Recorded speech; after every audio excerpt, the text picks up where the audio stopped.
मालवणमध्ये शिंदेचे आमदार निलेश राणेंची थेट भाजप कार्यकर्त्याच्या घरी धाड. बॅगेत 25 लाख आढळल्यानं खळबळ. तर रवींद्र चव्हाण मालवणमध्ये आले आणि असे प्रकार सुरू झाले. राणेंचा आरोप, निवडणूक विभागाच्या कारवाईकडे लक्ष. महाराष्ट्राचा निवडणूक आयोग झोपलेला आहे.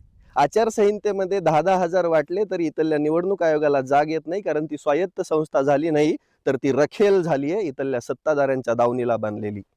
ही वस्तुस्थिती आहे. माझे बोलणं तुम्हाला पटणार नाही. आता विचार करा तुम्ही, हे राज्याच्या सत्तेमध्ये एकत्र आहेत, केंद्राच्या सत्तेमध्ये एकत्र आहेत, पण हे एकामेकांच्याच घरामध्ये पैसे सापडवायला लागले. अरे निवडणुका लढताना साम दाम दंड भेद वापरून तुम्ही जर निवडणुका लढत असाल आणि त्या जिंकून येत असाल तर एक दिवस तुमच्यासाठी जनतेला हातात रुमणं घेऊन तुमच्या ढुंगणावरती त्याचे वळ काढावे लागतील, हे लक्षात ठेवा.